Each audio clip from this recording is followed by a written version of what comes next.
Action is an initiative of Simon Page College of Marketing. This project is designed to bring together marketing professionals from across the continent to share their vast knowledge and experience with other professionals across the continent. I find in my work of running business across Africa that marketing professionals across the continent don't really get to know one another. We also find that marketing professionals move from job and role to role, and they have not had the opportunity to capture or put together any evidence of fantastic work that they have done.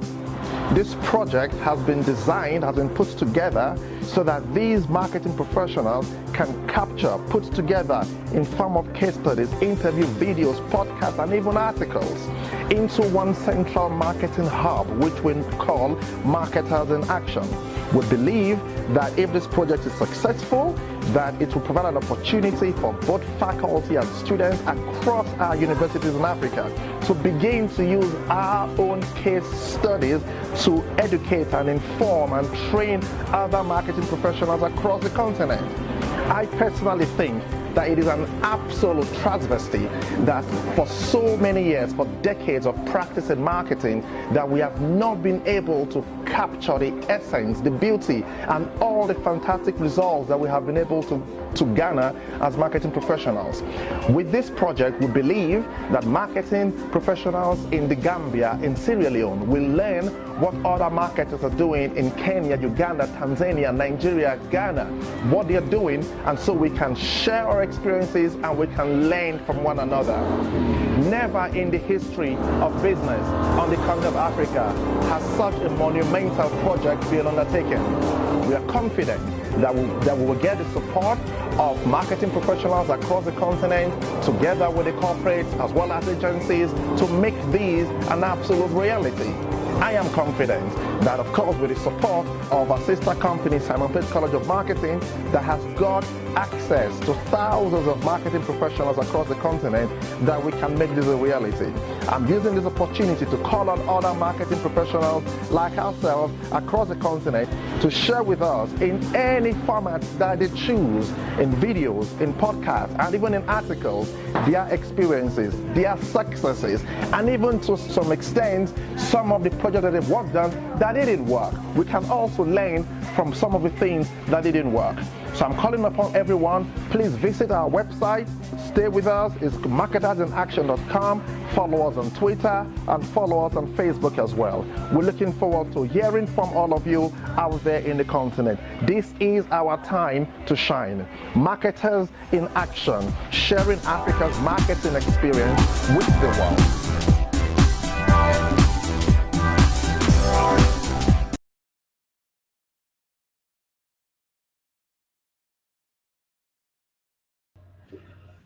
Good afternoon. My name is Elvis Daniel at Etisalat, Nigeria, and I think it's a wonderful pleasure being here and sharing with you the wonderful Etisalat story. Marketing is all about storytelling, and one of the things we've not been doing very well in marketing is telling our own stories effectively. So today I'll be sharing with you one of the most interesting marketing stories in the history of Nigeria, a story of how a small an unknown brand came into a very, very difficult market and conquered the space within a short time. And so I'm sure you find this exciting and interesting, and I look forward to receiving questions from us as we move along. Thank you. So the title of our discussion this afternoon is how to attack a market leader, and attacking a market leader opens up a lot of opportunities for young brands or younger brands coming into the marketing space. And so as a market leader, the market leader automatically has some form of characteristics or what I would call features that are unique to them. So if you look at the market leader, they occupy an incumbent position, and this is a position, I call this an enviation, because as a market leader, you're already in the market, you've gone through the pains of understanding what the market looks like, and you've entrench yourself firmly within that market space. So market leaders always come to the market with that strong position that they occupy of being an incumbent in the market. They also come with a very strong market credibility. Within the market space or within the space that you occupy in that market, you begin to you begin to define some form of credibility, especially in an homogeneous market where you're almost like a monopoly. So you have some form of credibility. Today we have brands that have enjoyed huge market credibility, and the name of their product has become the segment or the category name. Their names of the product are being used as the category descriptors for the space within they play. For instance, some people walk into a shop and say, "Give me Coke," but what they actually want is a Pepsi. Or some people say, "Give me Omo," which has become a category name for detergent. So those are the kind of credibility that the market leader carries with it, and that is linked also to a strong brand awareness. Because as a market leader, when you're in the market, you have huge brand awareness because you've invested a lot of money building your brand within that space, and that automatically translates into high conversion. High conversion in the sense that consumers are used to you. They've enjoyed strong credibility. You have an incumbent position. You have a strong brand that you've built over time. You automatically begin to convert this to some high degree of profit. And that takes us to the next one, which is the high revenue. So a market leader enjoys all of this, and all of these features I've mentioned put together translate into a strong market share. And it is that market share that you take with you to the bank, because your market share is the amount of space that you occupy within the mind of the consumer. Now, having mentioned this, I'm just trying to establish some facts before we go into the case study that we're going to look at today. Some pointers for a challenger brand that is coming into the market. If you are coming in as a challenger brand, there are certain things you need to do. There are certain foundations. It's like building a house. You have to set the foundations right. If the foundation is not right, the house cannot stand. So as a challenger brand, you come into the market to fight an incumbent, to find a market leader, then you need to be prepared with certain things. You need to arm yourself with certain foundational wisdom, as I'll put it. The first thing you need to do is define. This is not in any order, but the first thing you need to do is define your brand. You have to know the market you are coming into.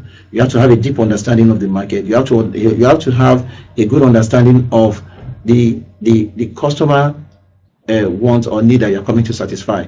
And having done that, you have to now define your brand. It is the way you define your brand, the way you position your brand in the heart of the consumer, that begins to help you to fight the challenger. That means to fight the market leader in ways that are consistent with what you've defined for yourself as your brand. So you have to define your brand, and you have to define your brand very well. Another thing you have to do, you have to choose a competitive advantage, and the competitive advantage is actually linked to that unique benefit that you're coming to offer the consumer. What is that thing that you've identified, that you've seen in the market space, that you've seen within the space you want to play in, that you want to bring into play? So you choose a very strong competitive advantage, then you create a strong database. And as we look at the Etisalat case study, we begin to see how all of this came into play in the way we disrupted the market in Nigeria. So you choose your competitive advantage, then you begin to create a strong customer base. How do you create a customer base? Because you need this customer base as you soldier on. And the best way to create your customer base as you are starting is defining that customer and coming up with a means with which you can begin to engage with them. It is that base that you have that gives you the opportunity to engage with your customers effectively. Then you have to communicate with and to your customers. You have to communicate effectively. You have to realize that whatever product and services you are bringing to the market is for the customers, and for you to do that, you have to communicate effectively. You have to put in place opportunity or areas where both the customers and your brand can come together constantly. And then above everything, you have to create excitement. You have to create excitement around the brand. You have to create excitement for your customers. You have to give them something to look forward to in your customer. And you will see how Etisalat did all of this when we came into the Nigerian market and were able to disrupt the market effectively. Now, there are a lot of strategies that are open to a challenger brand that is coming into the market. My mentor and the man I love reading his book so much, Philip Kotler, he says you can have everything. You can have all the arsenal that you want. You can have all the financial strength and everything that you want as a challenger. But if you do not combine the right strategies together, then it becomes difficult for you to upstage the market leader. So a market leader is already sitting pretty in that market, has all his foundational roots straightened in that market. And now you are coming to upstage. You want to take a pile out of his market share. You have to come with the right strategy. Without the right strategy, you might not be able to do that. So we'll quickly look at some of the strategies that are available to a challenger brand that is trying to come into a well-entrenched market to give the market leader a good fight. And so we'll just quickly go through this. The first on my list will be the frontal attack. Now, according to Philip Kotler and other great marketing scholars, the frontal attack gives you the opportunity to attack the market leader in his area of strength. So what you need to focus on the frontal attack is to look at the strength of the market leader and say, I am going to go after you, strength for strength. But for you to do that, you must have a strong base, you must have a lot of money because it's expensive.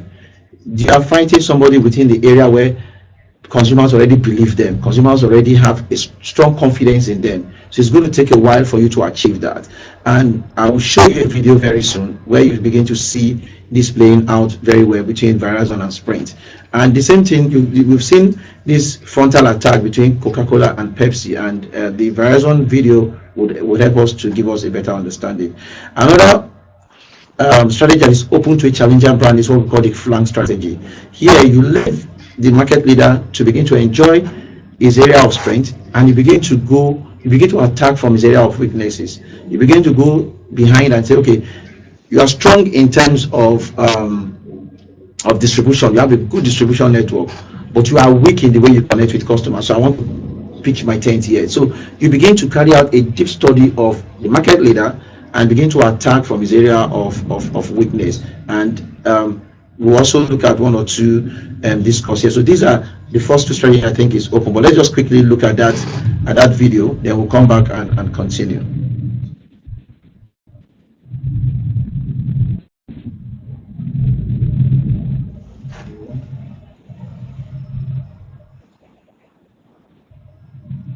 Today, Unlimited gets the network it deserves. Verizon. Sorry. It's unlimited without compromising reliability on the largest, most advanced 4G LTE network in America. Sorry, last thing. It's just $45 per line. 45. And that is all the microphones that I have. Unlimited on Verizon. 4 lines, just $45 per line.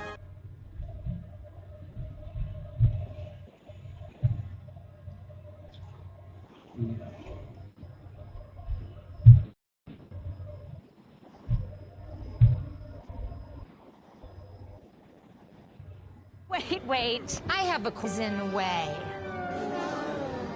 It means it's much more expensive. Sprint has always believed in unlimited at a fair price, which is why their unlimited plan is 50% less than Verizon and AT&T rates, with only a 1% difference in network reliability. Can you hear that? Get unlimited, plus get HD video and 10 gigabytes of mobile hotspot. $22.50 per line for 4 lines. That's 50% off Verizon and AT&T rates. Okay, so what we've seen in this case study is a situation where Sprint went on a frontal attack on Verizon. Verizon came up with an unlimited offer for its broadband, giving this to customers at almost $50. But what you see Sprint do is hitting them straight on, using one of their ex-ambassadors to actually sell the message. So this is a frontal attack, and is a good, it's an epic case of taking the giant on head on. Like I said earlier on, this can be expensive, and it depends on market. So from market to market, you have to look at your market and say what's the best way to go. Another strategy that is open to a challenger brand that is trying to come into the market is what we call the encirclement strategy. So the encirclement strategy is where you actually attack both the strength and the weakness of the market leader. So you are attacking the market leader head on, and at the same time you are trying to them within their area of weakness. And this is common mainly in online business. And a good case study between Konga and Jumia. Jumia had been in the market for a while, and when Konga came in, Konga matched them in the area of strength and started building things like Konga Marketplace, Konga Logistics, Konga Sale Academy, and he started creating opportunities in area of Jumia's weakness. And so what you see in that case is Konga within this short time started taking over the market. And like I said earlier on, this is a lot more common in online businesses. Then you also have the bypass strategy. This is where you challenge You challenge the leader through innovation that create new revenue stream for you. You just leave the leader where it is, and you begin to look at other associated opportunities within that space that you're fighting. A good example was when Etisalat came up with ClickLight. So what we did in that space was, okay, within the youth segment, we've conquered everything available, but we had to bypass the leader and say, let's begin to look at new opportunities to grow new revenue stream. And we came up with our ClickLight, which is focused more on education. So we moved away from our core area of telecom services and started looking at new markets within the education and began to create a strong educational platform. And that gave us extra revenues to position us better for the long haul. So the bypass strategy also gives you that advantage where you begin to look at other revenue streams that you can grow. Then the most interesting one for me, the one I like the most, is the guerrilla strategy. It's just like my warfare. If you look at okay, let me not use that example, it might not come out very well. If you look at warfare, what you do is, if you know you cannot match your enemy in its full area of strength, you begin to conquer little territories. And these are what you see with mostly guerrilla fighters. They pick smaller enclaves, and begin to grow their strength there. The same thing it is with marketing. If you feel that the market leader is so strong in the top market within the space you are fighting or you are playing in, then you begin to look at little opportunities outside where they are strong. A good example of this is in the alcoholic beverage segment. If you look at what Trophy and Hero, what they've done, Hero left Lagos for the Nigerian police of this world. They left Lagos for everybody and they went to places like Osun State and started growing their own market space there. And what this does for you is it's a slow strategy, but you definitely begin to get stronger and stronger from that regional standpoint before you start coming to the center to take the government of the day, as I will put it. So it's an interesting strategy that also would work for a challenger brand. Now let's go into the Etisalat case, which is why we are here, and we'll begin to see what we did differently. Now for us in Etisalat, there are 5 major things that differentiate us in the market. We have product innovation, we have customer co-creation, we include the customers in everything we do. We have a strong brand differentiation, we are well differentiated, our brand is properly defined within the market space. We have an exciting customer base. Our customers are excited about our offerings, they're excited about our brand, they're excited about how we engage with them, and then we have a valuable offering. Above all of this, we have a valuable offering, and you will see how we're able to use all of these to upstage the market space within the Nigeria marketing world. So the market leader in Nigeria, so when we came in, then had a network that was available everywhere. So their pride was that everywhere you go, you have a network, and so they have that huge coverage. And we're coming into a market that is that we have a strong market leader. And so what we did was we started by launching first in 7 cities. And then we ensure that our competitive strength at this point was to build quality and reliable network, because as at that time the market leader was struggling with quality network, was struggling with reliable network. And so what we did as a challenger brand was to promise our market base a reliable and quality network. And in the area of voice, because we came out with voice first, and when we launch, we make sure that in the 7 states where we are available, in terms of network quality and in terms of reliability, we provided that to the customer. And over time, our customers started having a better substitute and a better option. And when we also launched, then we came up with a phase, now you are talking. And what that meant was that before we came, people were struggling with connection, people were struggling with talking, people were struggling with exchanging communication ideas. And when we came into the market, we offered them a better option of how they can. So what we went for was a flank attack. We took the leader at his weakest point, and we came into the market. And having done that, we moved a step further. The market leader at that time had a dynamic and young brand. But what we did, we differentiated our brand. We launched first with a music video commercial that connected strongly with the youth segment, with the youth market. We started differentiating our brand in the area of innovation and youthfulness. And we came up with an innovative acquisition campaign, which we call the You Choose campaign. That campaign was innovative because it has never been done. It was a campaign that gave the customers the opportunity to register their line, and this campaign ran months before we even opened up our first open up our network to the public. So people were already across the federation.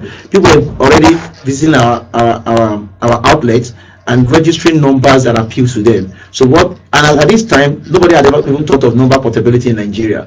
But what we gave to people, we gave them the opportunity, because we realized that customers in Nigeria have strong affiliation to their existing numbers, and the bulk of the existing number was sitting with the market leader. So how do we get these guys to retain? Because one of the things we pick up in research is that the reason why people are afraid to switch is because of this, going through the stress of changing numbers.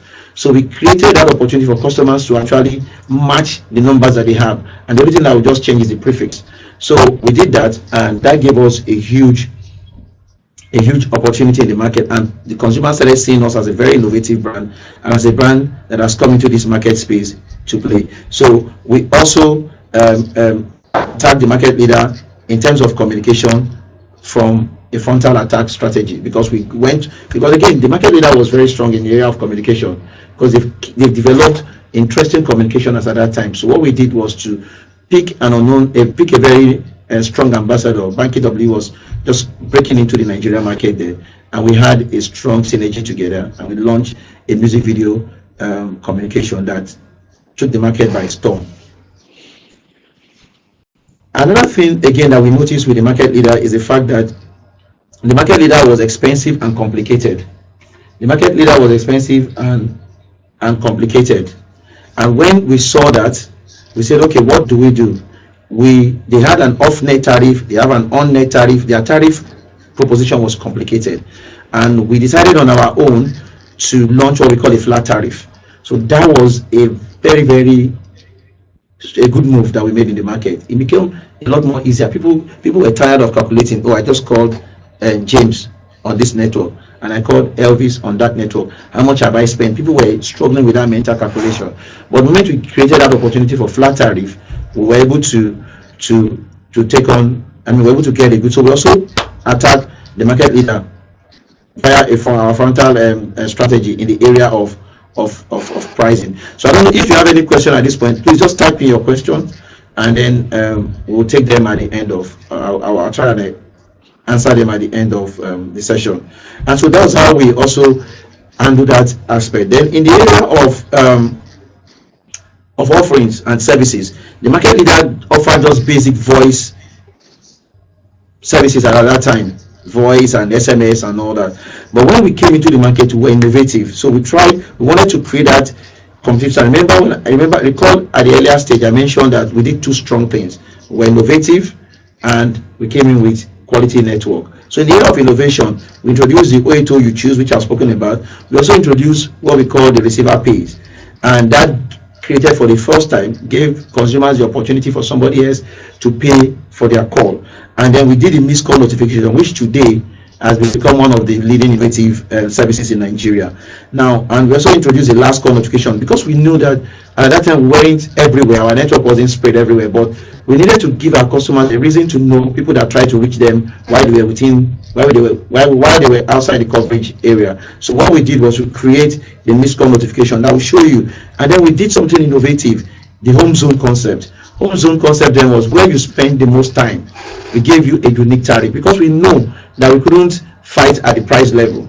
So we decided to go via a micro strategy in the area of pricing and say, where do you spend most of your time? And there we would give you a tariff that is special to you. And so we did that, and it worked very well. And we gave some customers, those customers that went for the You Choose services, that went to register their numbers, we gave them 300 seconds free call for life. These were some of the things we did then, and with this we came in with a flank strategy. So if you look at the way we position ourselves at Etisalat, then you begin to see why we within the space of 2 years we're already very successful as a young brand that came into the market. We did that. Now when we decided to go into segmentation, we said, how has the market leader segmented? So we took a look at that, and in the area of youth market, which was the strength of the market leader, we decided to go in there and also get some market share. So what we did in the area of the youth segment was very, very interesting, in the sense that the strength of the market leader as at that time was their youth market space. And when we were about to launch our youth market, we carried out a lot of extensive research on the leader, and we discovered that the strength of what we were offering to young people was the free midnight call. And as at that time, consumers went crazy for the free midnight call because it gave the opportunity to talk endlessly in the middle of the night. This wasn't an innovative concept. It was just a concept that came out of a need that they've seen within the market space. So what we did in Etisalat was first to match the market leader in the area of free midnight call by offering young people in Nigeria free midnight call. And then we now went 2 steps further. We now introduced what we call the bundle data bonus. So we're the first network that started giving free data to customers. And we did a study then that showed that young people have a strong desire for data. And this also coincided with the time Facebook was picking up in Nigeria. That was in 2009. And we gave first 3 MB in a month, but after our first 6 months in the market, we revamped that and we gave 20 MB. So we also came up with a community call and SMS, where within your community, because when we did our research, we discovered that young people don't just move in isolation, they move in groups. They are connected more to members of their clique. And so when we noticed that, we came up with a community concept where if you make a call within that community, you make a call at a very cheaper rate and you have free SMS to members of your community. This instantly gave us the #1 position in the market in the youth segment space. Until today, if you ask an average consumer, what is Etisalat known for? They tell you, oh, we are a youthful brand, we know how to engage with young people, and we are also innovative in the area of data and voice. And this was some of the strategies. So for the youth segment strategy, we went with an encirclement attack on the leader. We matched them in their area of strength and created new opportunities for our customers, and that gave us a huge base of the market. So what we also noticed is that in the area of digital products, the market leader had launched series of digital products in football and music territories, and they were gaining strong ground in that. So what we also did was match them within that area and introduce what we call the Cloud9 service, and also begin to create other strong content appeal within that space. So over time, we've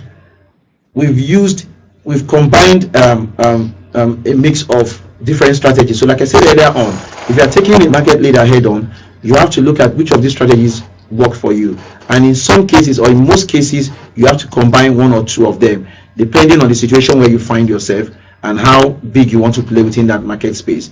I think from my end, these are some of the strategies that we can use or we can adopt to create disruption within the market. But the most important thing is having the right people and having a good combination of these strategies. Some organizations come in, they want to play within, they know the right thing, but if you don't have the right people to drive these strategies, it becomes very difficult to achieve. So it's a combination of the right people and the right strategy, and then you will upstage the market leader in no time. I hope we found this very interesting. I'm still waiting for your questions. If you can just type them in, we'll take them now. I have one question from Jerome Adaze. How does our how do we employ the use of digital media to outwit a market leader, since it looks like most of the market is now online? So in marketing, the fundamentals of marketing is the same. So whether on online or in traditional marketing, the fundamentals are the same. What you need to do is, within the online space, you also need to begin to define some of the strategy. You ask yourself, the most important thing, which I think is missing in some of our marketing discipline today, is that we don't have time for research. If you do not spend time on research, you cannot win a market.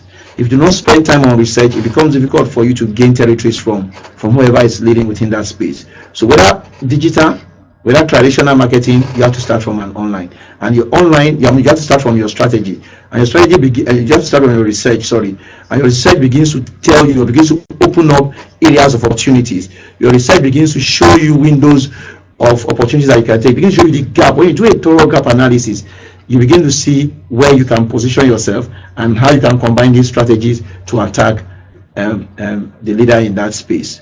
So I hope that answers Jerome's question. Paul is typing. Let me wait for Paul's question. and then we'll take it up. We are waiting.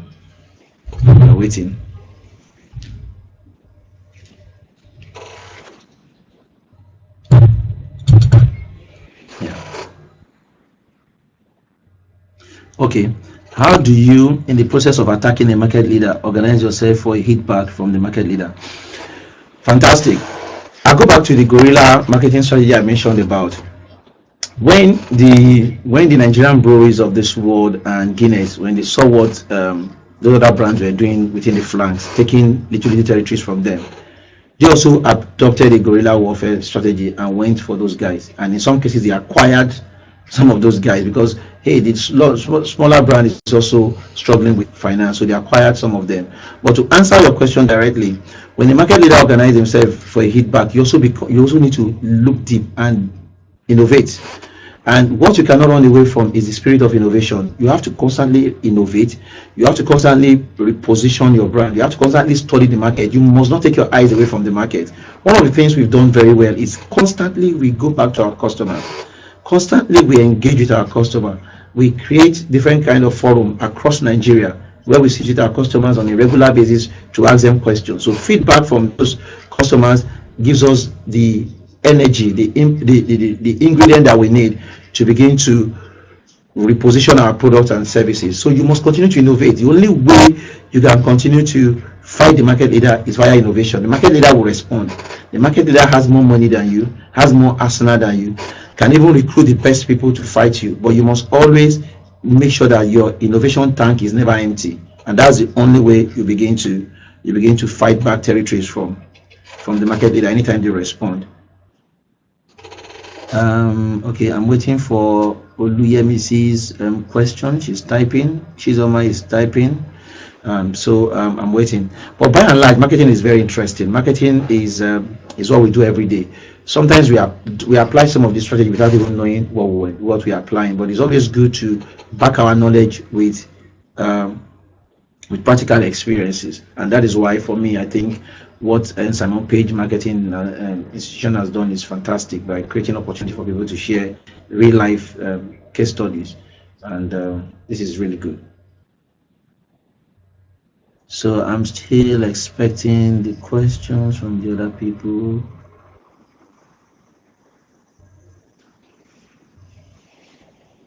Okay, when the market leader is copying you and your marketing strategy act for act and back to back, how do you protect yourself? Well, copying itself is a strategy. So people will tell you their own strategy is to copy. So copying itself is a strategy. So what do you do when the market leader is copying? By the time the market leader start copying, you know you are taking over the leadership of that market. You are now the market leader, and they are now the challenger. They are now the follower. So that is why I say to people, if we roll back to the five major strengths I spoke about Etisalat, yes, product innovation, customer co-creation. In all of these, we are market leaders. In terms of innovation, we lead in innovation in the Nigerian market space. For a brand that is just 9 years old in the market, we lead in the area of innovation. In the area of customer co-creation, we are a leader. In terms of brand differentiation, our brand stands tall above any other brand in the market. And so what you see now is the market leader copying us. And that is why the market leader in Nigeria is more interested in what is Etisalat doing. What are they doing? We have to follow, we have to copy. So they are not the ones following. And it's a good thing. When the market leader start copying you and your marketing strategy act for act, it shows that you've taken over the market. So market leadership is an area of mental and value leadership. So in the area of mental leadership, we lead.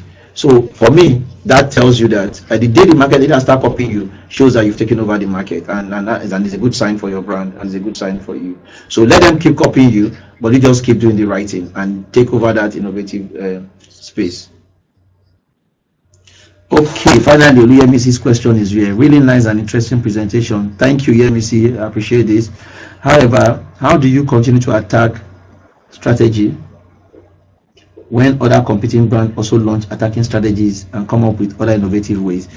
Well, that's the interesting thing about marketing. In the end, the customer, that's why we say customers are king, and the customer will always win. So when other sorry, when other brands also come up with their own attacking strategy and also their own innovative way, what you do is keep innovating. The day you stop innovating, that's the day you die. The day you stop innovating, that's the day you die. So you have to keep innovating, you have to keep winning territories, you have to keep looking at new segments. Then what you also do in that space, you begin to create new markets. When you feel that there's saturation where you are, you begin to create new market. Look at what we did with ClickLight.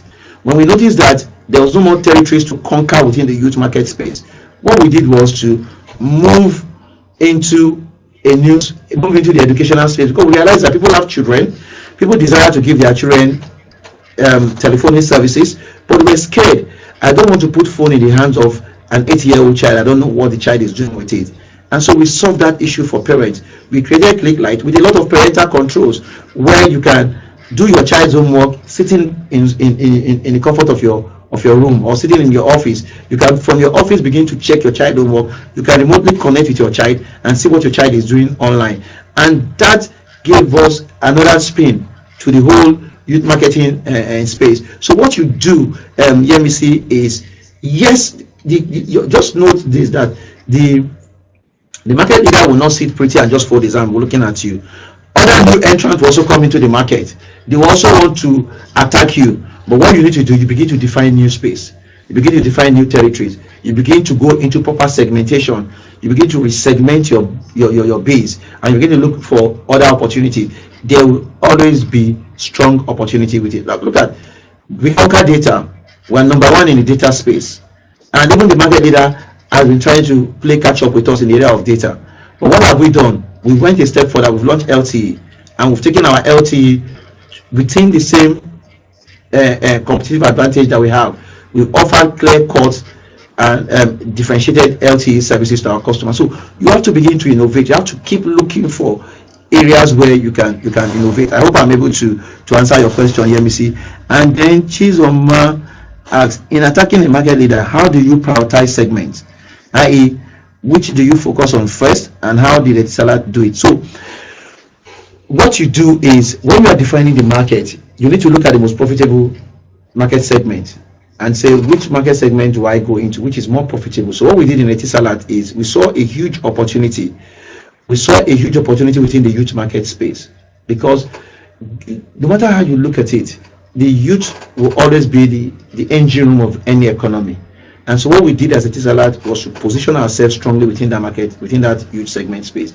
And we started providing product and services, believable product and services to these young people. And we didn't just stop there. We took it a step further by going to meet them within their living environment, within their core environment, and creating a strong engagement platform via what we call our ClickFirst activation platform. Recall recently, when we relaunched our youth products, we came up with the Break Free campaign, which further strengthens our hold of that market. So we've seen a strong opportunity within the youth market space, and we'll continue to hold on. And when it comes to young people, they are discerning. They are not necessarily about price. Yes, they are price sensitive. Don't get me wrong. They are price sensitive. They react to price, but they will always come back when you connect with them at an emotional level. If you connect with them at a strong emotional level, they will always come back to you. And so for me, I think that's what we've done. Yemisi, thank you. You say, yes, you have answered my question. Thank you, Elvis. Yemisi, thank you so much. I really appreciate. And I can't. Okay. Oh, sorry. EA. How soon then do you convert mental leadership to Naira and Kobo? Mental leadership will always convert to Naira and Kobo. And I can tell you that when consumers begin to connect with you from that emotional standpoint, they will take their money to where their heart is. If I ask you, you spend your money on things that you believe in. So for us in Etisalat, we've seen our leadership translate into proper revenues for the company. And so that is the way it is. So you begin to get that to mental leadership automatically translate to money. If I call a lot of young people and ask them what network are they carrying, they either have the SIM of the market leader or they have an Etisalat SIM. So it tells you how strong we are in the market. So yes, it will always translate. It will always translate if you connect emotion. Look at Peak Milk. Recently, Peak Milk rebranded, and it did something innovative, strong. A lot of us had left Peak Milk because we thought it was expensive. But what happened? When we saw that, we started following mentally and we started buying Peak Milk. again. A lot of us are started using it again because of the innovative spin that they've given to their positioning. So it will always, mental leadership will always translate to Naira and Kobo. So Paul is typing. How many more questions can we take? Paul, attacking the market leader usually requires a lot of funding or budget. What must an entrant look at in order to avoid financial disaster? Okay, attacking the market leader involve, yes, it does, but I will always tell you that you need money. You need money to execute your plans, but most importantly, you need good people to drive that plan. You need people to help you drive it, because when you have good people driving your plans, then you'll be able to manage your funds effectively.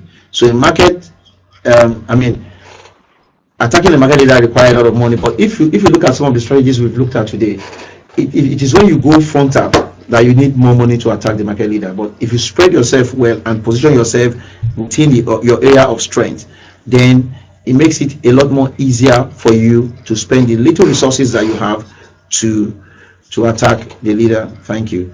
I have a quick one from Felix Matthew. Very interesting and educative presentation, I must confess, Mr. Elvis. Thank you, Felix. Thank you, Felix. A quick one. Can you tell us what the different marketing segments are, and do we compete in all of them or some of them?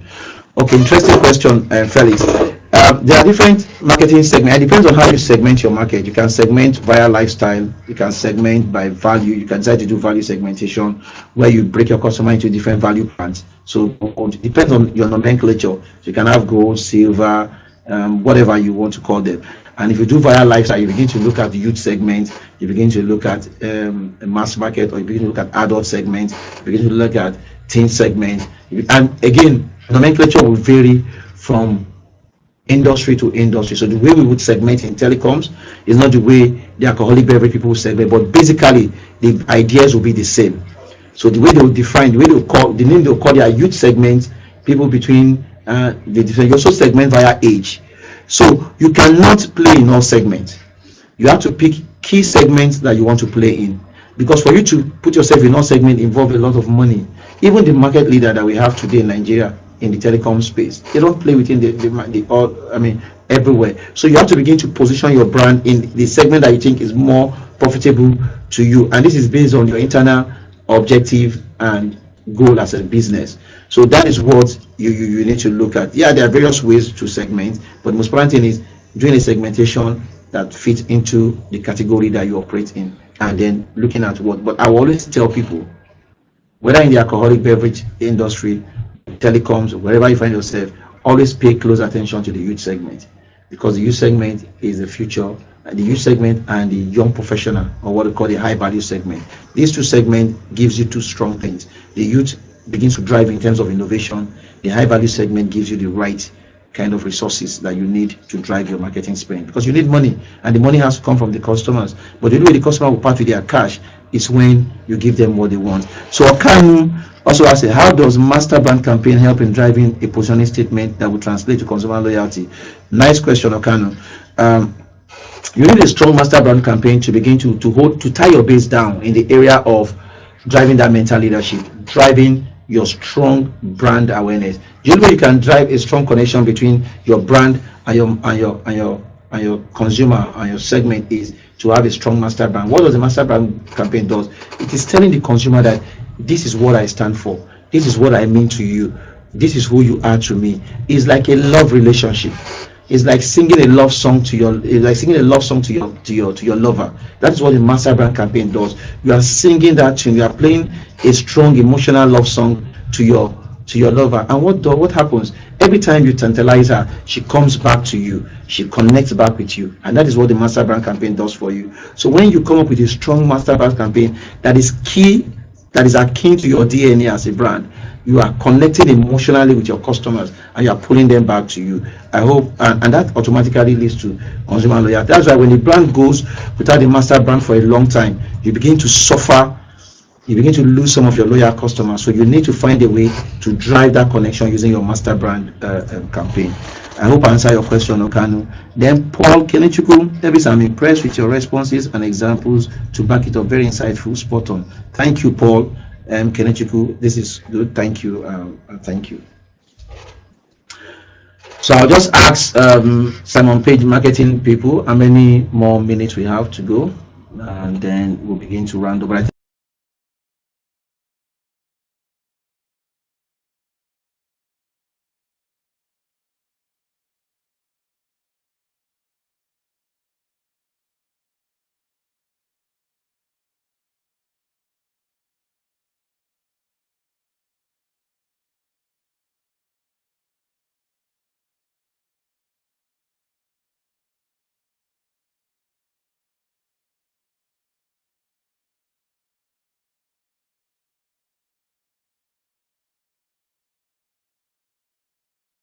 Okay, so I'll just take pause Kenechukwu last question, and then we will go back and play the video from Simon Page Institute of Marketing, and then we round up for the day.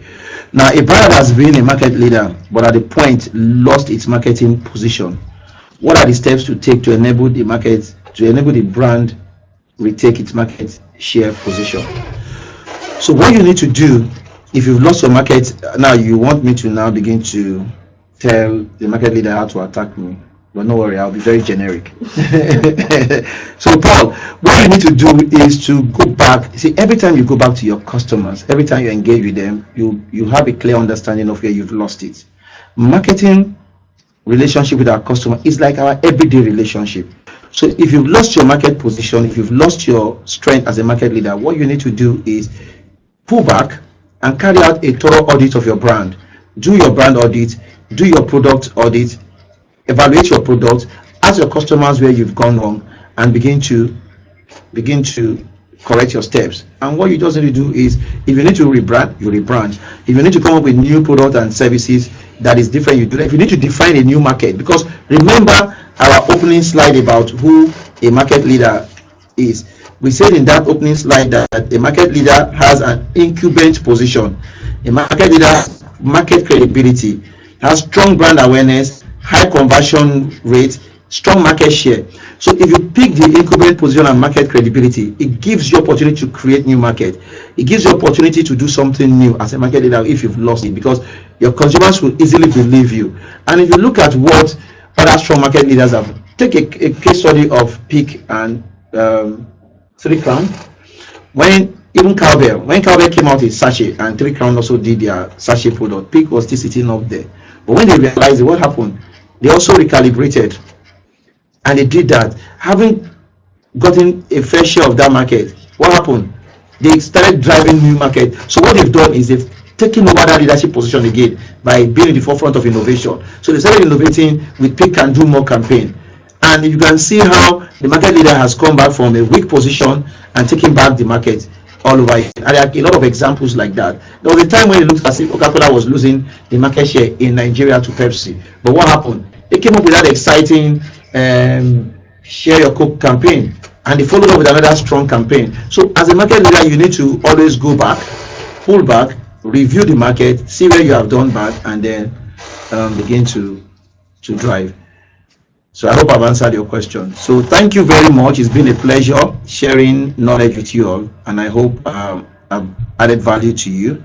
I look forward to many of these in the future, and I'm always available for Simon Page. So we'll just play the video again from Mr. Prince Will, and then we call it a day. Thank you so much.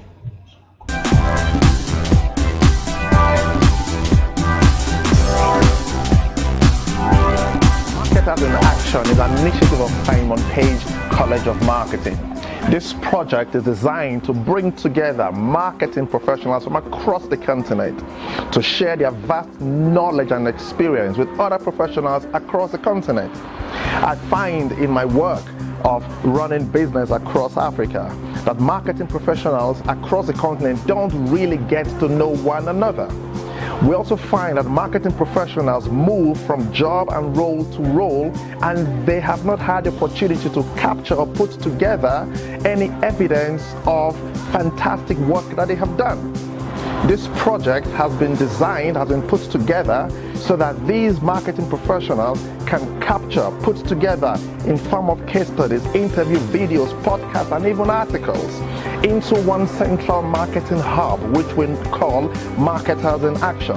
We believe that if this project is successful, that it will provide an opportunity for both faculty and students across our universities in Africa to begin to use our own case studies to educate and inform and train other marketing professionals across the continent. I personally think that it is an absolute travesty that for so many years, for decades of practice in marketing, that we have not been able to capture the essence, the beauty, and all the fantastic results that we have been able to garner as marketing professionals. With this project, we believe that marketing professionals in the Gambia, in Sierra Leone, will learn what other marketers are doing in Kenya, Uganda, Tanzania, Nigeria, Ghana, what they are doing, and so we can share our experiences and we can learn from one another. Never in the history of business on the continent of Africa has such a monumental project been undertaken. We are confident that we will get the support of marketing professionals across the continent, together with the corporates as well as agencies, to make these an absolute reality. I am confident that, of course, with the support of our sister company, Simon Page College of Marketing, that has got continent, that we can make this a reality. I'm using this opportunity to call on other marketing professionals like ourselves across the continent to share with us in any format that they choose, in videos, in podcasts, and even in articles, their experiences, their successes, and even to some extent, some of the projects that they've worked on that didn't work. We can also learn from some of the things that didn't work. So I'm calling upon everyone, please visit our website, stay with us, it's marketersaction.com, follow us on Twitter, and follow us on Facebook as well. We're looking forward to hearing from all of you out there in the continent. This is our time to shine. Marketers in Action, sharing Africa's marketing experience with the world.